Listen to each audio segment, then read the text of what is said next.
Wow, two wonderful presentations tonight. And I'm guessing that we got a few questions, so gentlemen, don't think you're sneaking out yet. George, you come on out and help us out too. But we got some questions here in the audience. If we do, please, I want to bring the microphone to you.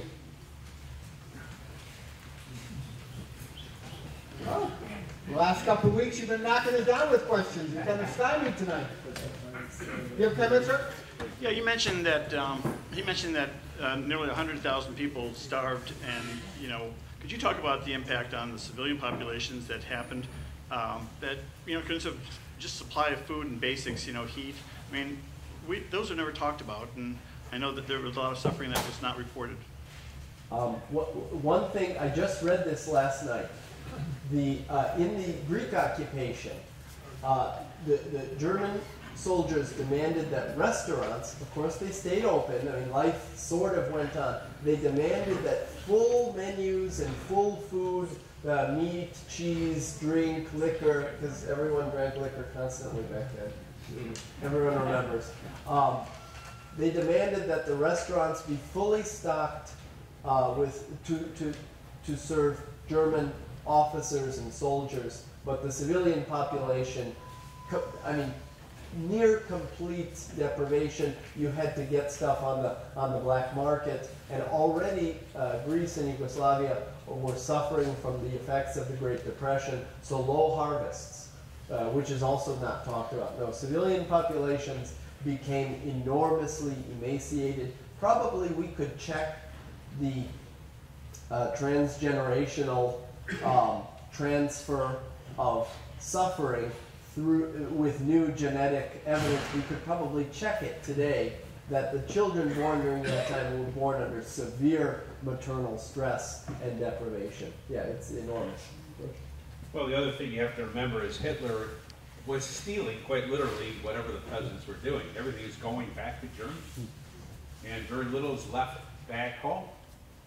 And it became a game, definitely between the people in the southern part of Greece, to hide what you could. Because between the Italians and the Germans, it was open game. If you had food, it was theirs. So hide it. And there was very little to eat. Protein is a big problem. If you look at most of the occupied countries, protein becomes a big issue. There isn't meat. Meat is gone. So what are they feeding you? Bread. Bread and beans. Bread and beans, yeah, exactly. And that's not exactly a balanced diet. George, I think a little exception to that is a good German here. I think we were liberating this equipment and food back to Germany. What you were doing was imposing a nice slim figure on the ball. That's right. Thank you, sir. Did what Weight Watchers couldn't do. When my dad was alive in the late 40s, what they ate mostly was a piece of bread about yay thick and then a slab of lard about yay thick. That was at least 2 meals out of the day, and then maybe beans at the end of the day. And that was about the meal. And also thanks to the Americans, they dropped these little refrigerators full of tiny peanut butter, the Truman care packages, and they sent canned eggs. So he remembers the canned eggs. So thanks America for the canned eggs. Were the camps run by the Germans, or were they run by German?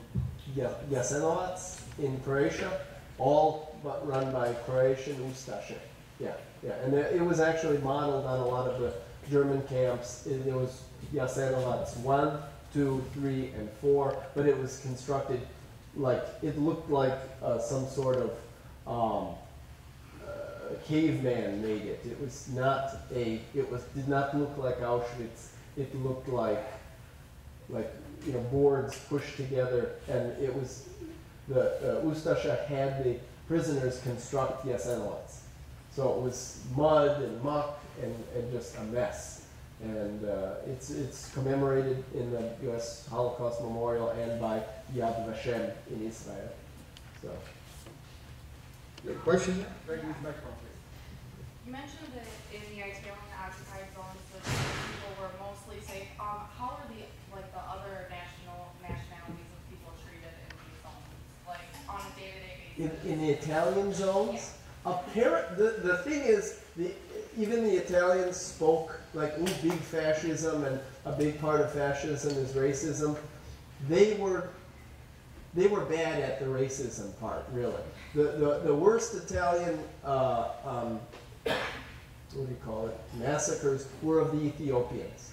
To other Europeans, Italians were horrified by what the Ustasha and the Germans, they really didn't participate well. They were not good racists like the other fascists. The Italians, they didn't understand it. They didn't have that racial scientific background that the Germans had. And the Germans had a very strong academic, scientific, racist background to fall back on. Good for the academics. You got to remember, too, that the Italian occupation doesn't last the full war because Italy pulls out.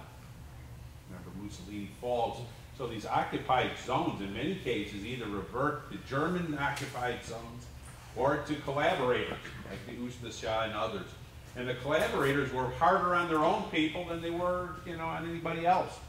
Clearly, they had a vengeance, and that's what brought out the worst in people. It's people that you knew that probably weren't decent when you were growing up. Now they're in power, and they're going to make you feel their stress. But didn't we see a repeat of this whole thing you talked about now? Didn't we see a repeat of this whole thing this gentleman mentioned? Well, he down the Germans, of course.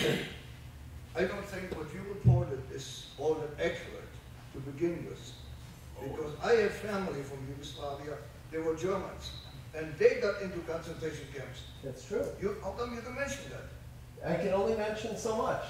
Well, I can only mention you so should much. mention that too. That is very important. I got half an hour. No, that's true. Even one criticism of Tito was that there were German communities along the Danube, along the Donau, the German communities that he forcibly removed in 1946 and 47. There are reports of this to try to move them out. So that is definitely true. However, you try to report the big picture. You try to Let me report help the you big there, picture. Exactly. Remember, this is a class that we're teaching for our students. We're glad to have the whole community here. At the end of this 15 weeks, there's going to be a lot that you didn't hear because we try to give the big picture. And again, this week we're on chapters 6, 7, 8, which does focus on what we're trying to present. So you've got a very good point, sir. You truly do. What is going on doing all of these things you mentioned now?